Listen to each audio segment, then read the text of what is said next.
Welcome to Becoming Fearless, the personal growth podcast for you if you are ready to overcome fear and step into your greatness.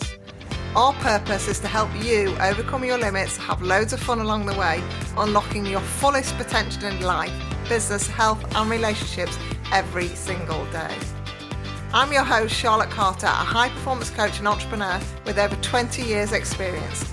I've supported many highly driven, talented people like you who dream big and are ready to take action to overcome what's holding them back. Each week, my guests and I will be sharing hacks and habits on how to build self-belief, courage and confidence to master your mindset and navigate your emotions so that you can reach your human potential in a way that feels light, fun and easeful and helps you become fearless. Let's go. Hello everybody and welcome to another episode of Becoming Fearless. I am really excited. This is a guest episode and we were just chatting before we came live about what we're going to call this episode because it is a fascinating journey, a fascinating topic, and I wanted to be really clear on what you're going to get from this episode. So if you're listening, the episode is going to be called When Fear Keeps You Sick. That is a bold title, so keep listening to tune into what that story is really about. I have got a friend, a really lovely friend of mine on as a guest today, and we have been probably known each other for maybe 3 years now. And let Maria introduce herself, who you are and what is it that you do now for a living. Okay, then thank you, Charlotte. Thank you for inviting me today. It's lovely to be here. I'm Maria Indermühle, and I'm a hope coach. I'm a hope coach for multiple sclerosis. I'm a hope coach for MS, with MS. I've been given that diagnosis myself. And I support courageous individuals that have been given this diagnosis to make sense of it and to do something about it and to approach it positively with diet and lifestyle so that they can feel and function better. Yeah. How awesome is that? I mean, a hope coach. I love that title. Let's go right back to, tell people a little bit about what brought you to doing this work, or tell people a little bit about how you got to your diagnosis. Where do you want to start? I guess I can start at the beginning when I fell madly in love with my Swiss husband. Yeah. I consider that to be the start of it all, and it was a whirlwind of romance, and it led me to Switzerland because I'm originally from the Highlands of Scotland, and I left that to follow my heart because I fell in love. And when I arrived here, I could feel my body close down on me. I actually started having symptoms of MS at our wedding when we were dancing. I could feel pins and needles rushing down my spinal cord. But I didn't give it much thought at the time. But when I arrived in Switzerland, that's when things became more severe. Like they were getting worse. And I also felt that my body was closing down in that it felt as if somebody had poured cement down my spinal cord. So you can imagine what that would feel like. I felt like I was becoming more and more rigid. And it was really scary. I also couldn't concentrate on the French lessons because I was in the French speaking part. I had to learn French and I was developing anxiety attacks, something I hadn't done before. And I went to the doctor and sadly, I was dismissed. And anyone that knows me, it's not something I appreciate. I like to be taken seriously and to be seen and heard. So to be dismissed like this, it didn't sit well with me. And he said I was depressed because, I had left my home country. And, I knew that wasn't true. I knew that. So I started researching my own symptoms. And eventually I discovered what what I appeared to have sounded like MS. So I went back to the doctor and I asked to be referred to a neurologist, and it was the neurologist that confirmed my suspicion. I was given the diagnosis of MS. Yeah. And so from that, let's just talk through a little bit of that, because we're talking about becoming fearless. You are, hugely fearless in so many ways in this pursuit of your own health. You knew that you weren't depressed. You knew you'd followed your love. You'd moved to Switzerland. You've got a great relationship. All of that was going well. It wasn't any of that. And you started to unpick what was going on in your body and research these symptoms. Came to this place where somebody said you're depressed and that you were like, no, I'm not.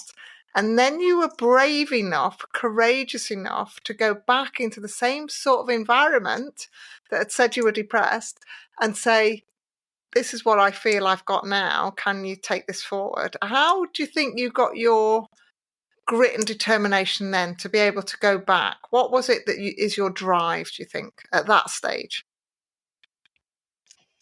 That's a really good question, Charlotte. Yeah, I think I've always been one that was curious. Yeah. And I was always the one that was asking the questions, and I often, when I think back in my childhood, I was always asking the questions that nobody seemed to be able to answer. And that's exactly what happened here in the medical setting. When I was given the diagnosis, it would appear that when they gave me the diagnosis, along with the terrifying prognosis, I started asking the questions that no medical professional could answer. And it's interesting how you use the words there, and thank you for saying them, because just you saying them, I was like, oh my goodness, yes, I wasn't I? I kind of just reaffirmed that to myself. You mentioned the word bravery and courage, and I know you studied positive psychology, as have I, and we know they are part of the character strengths. And interestingly enough, I wasn't aware at the time that that's what I was using. But on reflection, that's what I was tapping into without even being aware of it. So yes, I always had those character strengths, I think, and I used them sometimes in my life, but on this occasion, it required me more so to do it. And I was never one to take no for an answer. I always seemed to ask the questions that nobody could answer. And the other thing is, curiosity was one of my character strengths that I discovered later. And it's interesting because I always was made to feel growing up that I was stubborn. And I used to grow up with a complex, thinking that I was wrong to be so stubborn because I asked the questions that nobody could answer. But in actual fact, I wasn't being stubborn. I was being curious. I was asking the questions that I needed to get answers to if I wanted to focus on wellness and not illness. Like everything the neurologist was saying to me, Charlotte, I did not want that to be my life, because they were saying it was a progressive disease, it was progressive decline, it would get progressively worse, there was no cure for it. And my head was ready to explode. I was like, wait a minute here, this is too much. Like I was looking for the door, But anytime I asked a question, they didn't seem to be able to answer it. So, I remember at one time just feeling like tapping into my intuition and thinking, okay, instead of focusing on progressive decline, I need to focus on progressive health. I needed to change the narrative of this story, because I knew that all this fear that was projected onto me wasn't just going to make me sick, it was going to keep me sick. And I think in a medical setting, and when a diagnosis is given, the person themselves that are coming into a medical setting looking for answers, they're already experiencing their body breaking down or doing things they never knew it to do. And then to be told such negative diagnoses and prognoses, it's fear-based. And they are only doing their job. We can be so grateful for the medical profession, and they don't want to be seen to be given false hope. But when all hope is removed from you, that's, I think, a dangerous thing as well, and health starts with hope. So yeah, your question is, where did that come from? I think it was always in me, Charlotte, and it was always kind of suppressed. I was like, stop asking so many questions. But on this occasion, I needed to ask those questions. And it turns out not many people could answer them. But then just because they couldn't answer them didn't mean I couldn't get any answers. I would just find them somewhere else, which I did.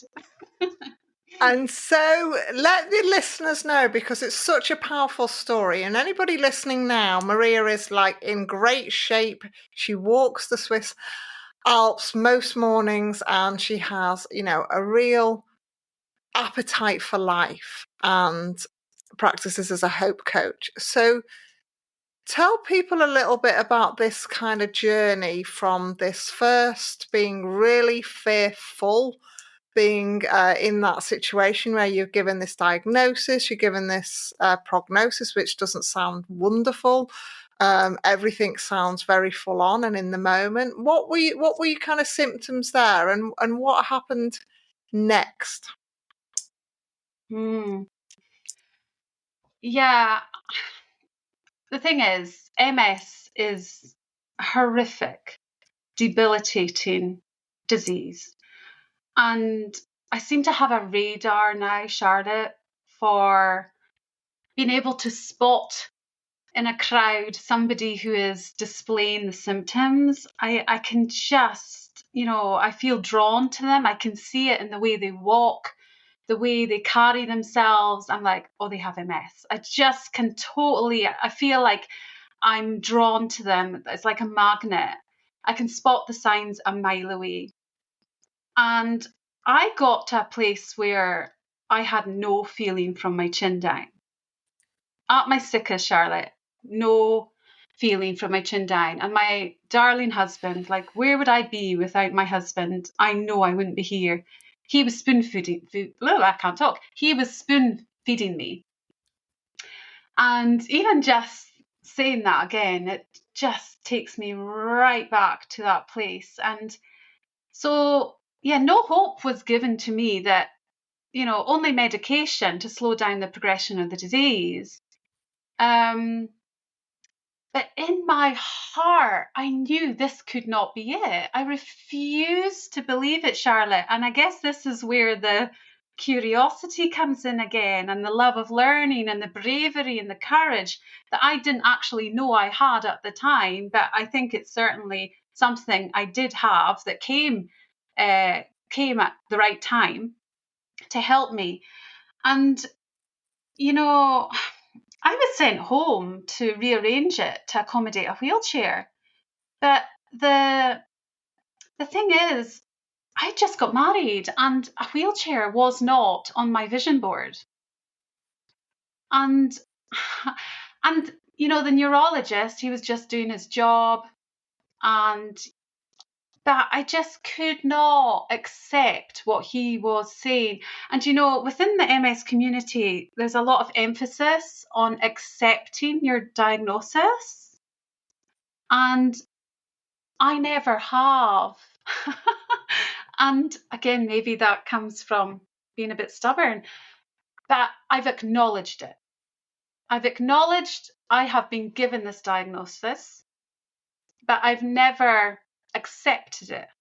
Because to me, it would be like accepting something is almost as if you can't do anything about it when I can do so much about this.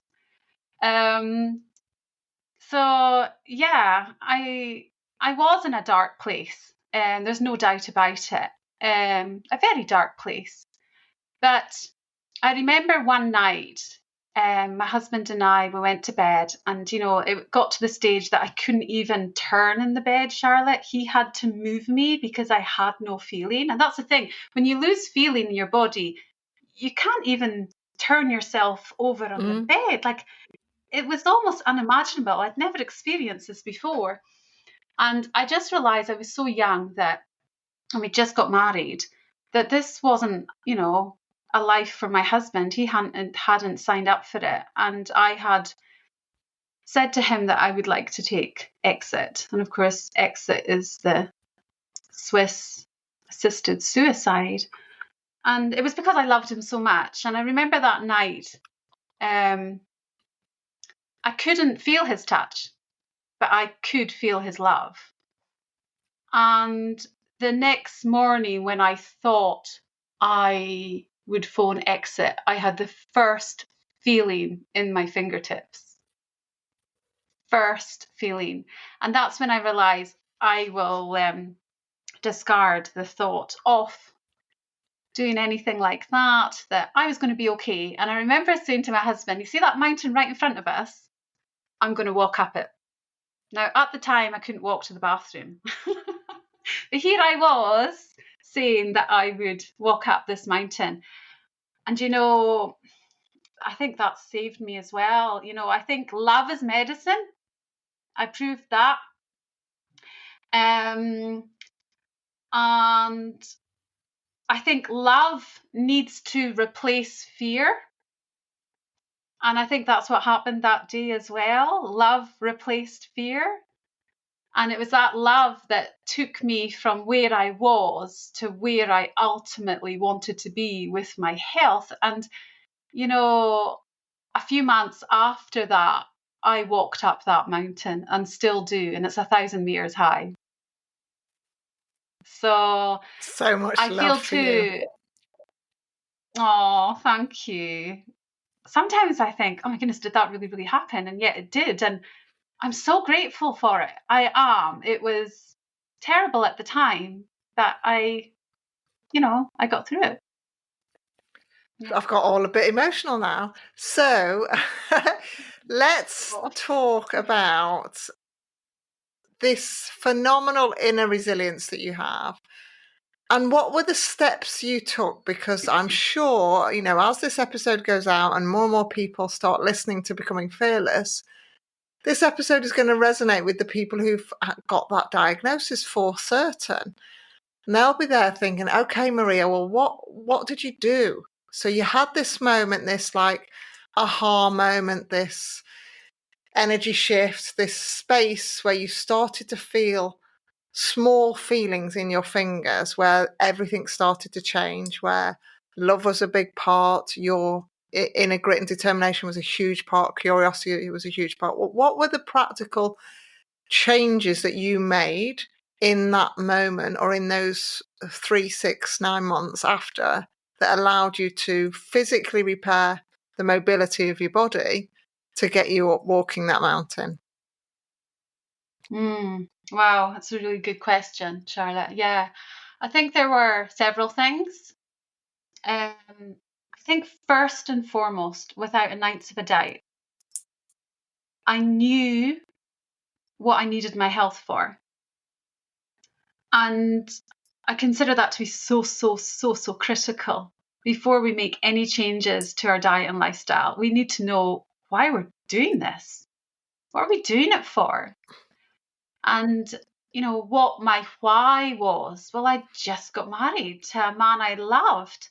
I was in this new foreign country. And so I think a person needs to know what they need their health for, and they need to know their why. I think that's key. And I was forever tapping into that. I was very, very clear on that. And it was that enabled me then to make the changes to my diet and lifestyle, because I did change my entire life. Like before, when I was living back home in the UK, I was a real sugar monster.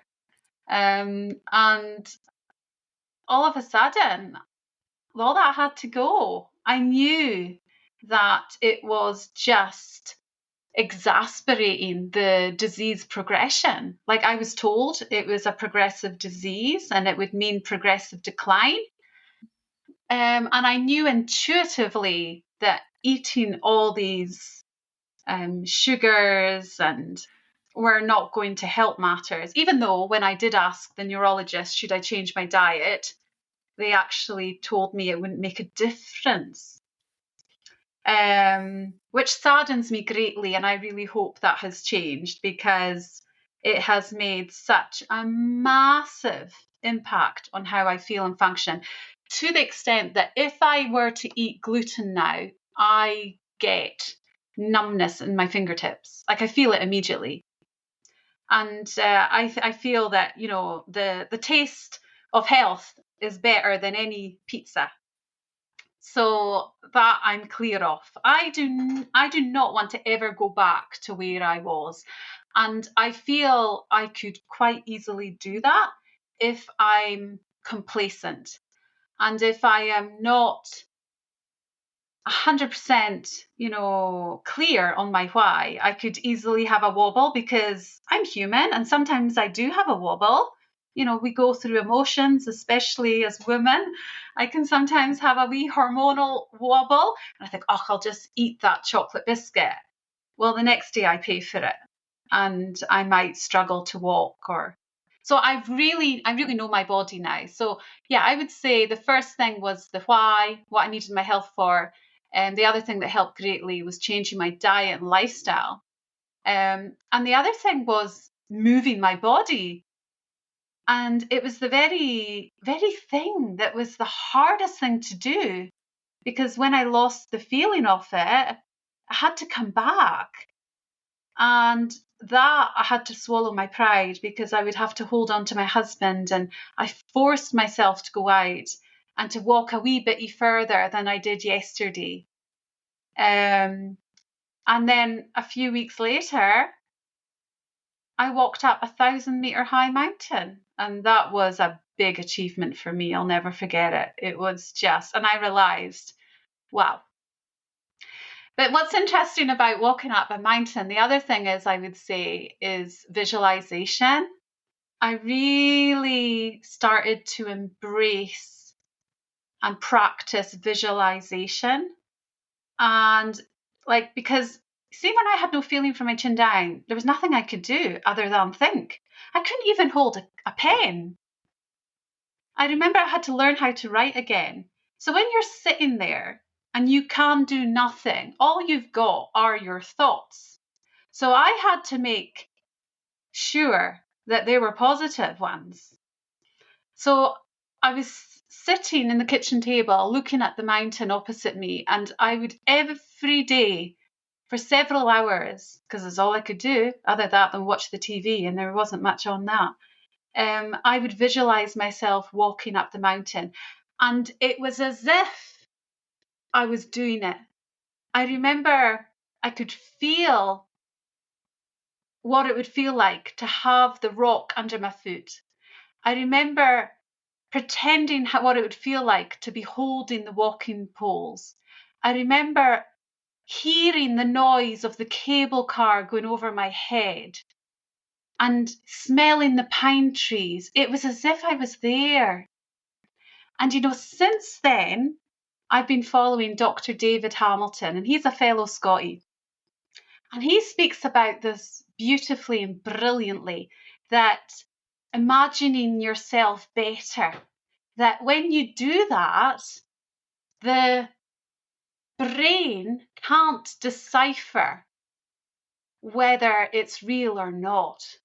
As far as my brain was thinking that day, when I was imagining myself walking up the mountain, my brain and body thought I was.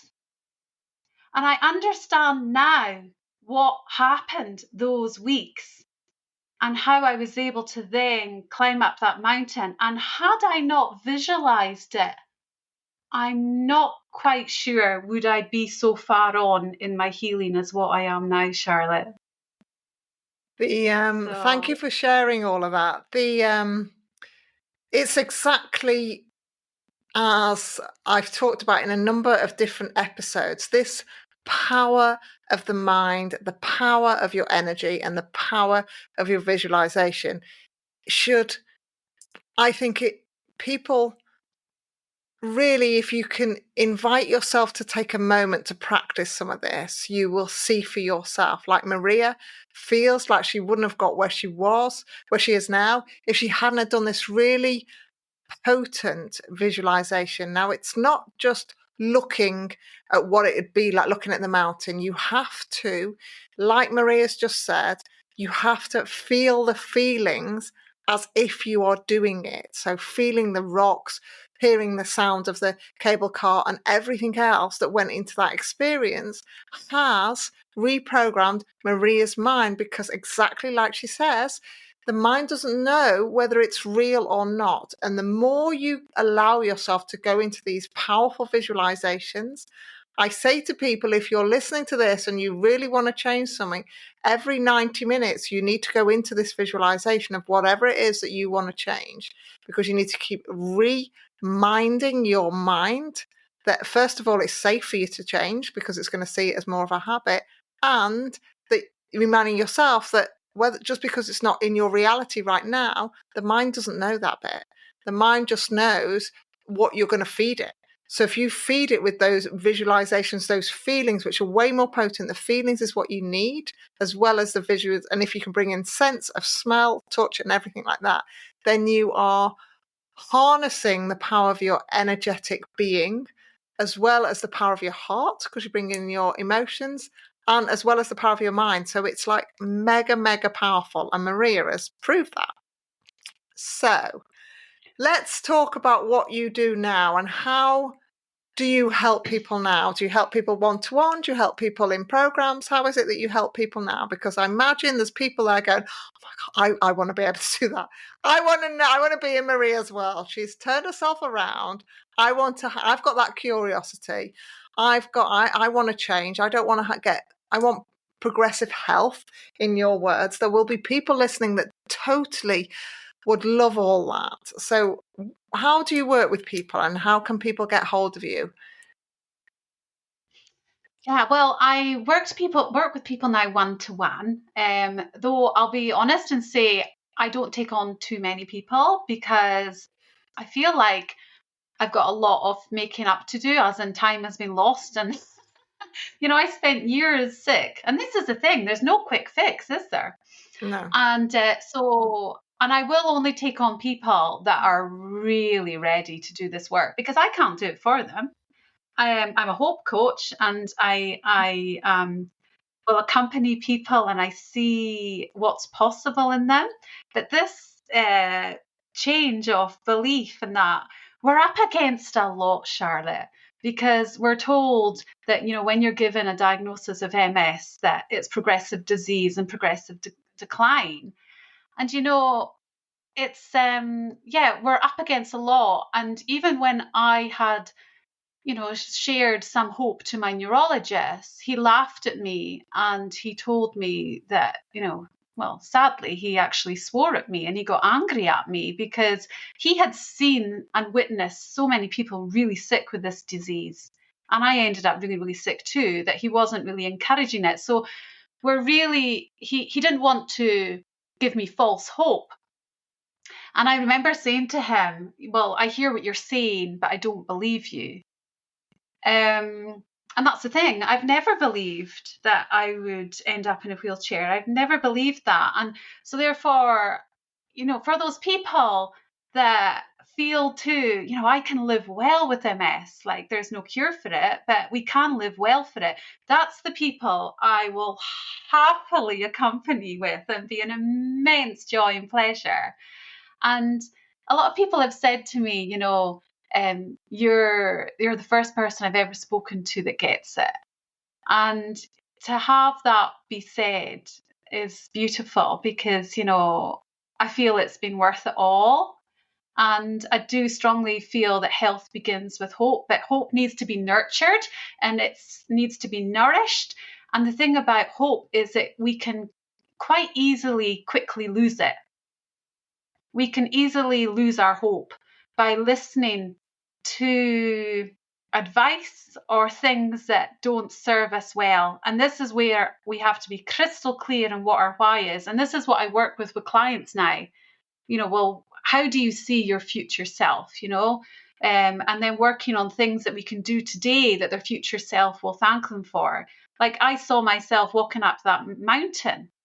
That was my goal. So I work with people one-to-one. I'm hoping to do a group program soon as well, because that way I can help more people, because I am quite precious. My time's precious to me now. Like, I just want to climb as many mountains as I want and as I can. And the other way I think I'll be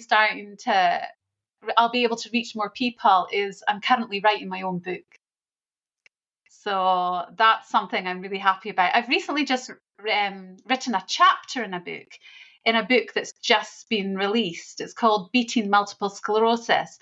And there's 37 people that have shared their lived experience and how they are living well with the diagnosis. Focusing on progressive health and not disease. That's the thing. I think we have to be so careful what we say to ourselves every day, and what the narrative is. Like, we have to change the narrative. Like, if you don't want to be in a wheelchair, then we have to make decisions to stay out of it and get to the root cause, and that's where functional medicine comes in. And there's no quick fix. Like, I didn't just sit there on this seat at my kitchen table and visualize walking up the mountain. It was a lot more than that. You and I both know there's no quick fix. Yeah. And I've still got MS, but I'm living really well with it.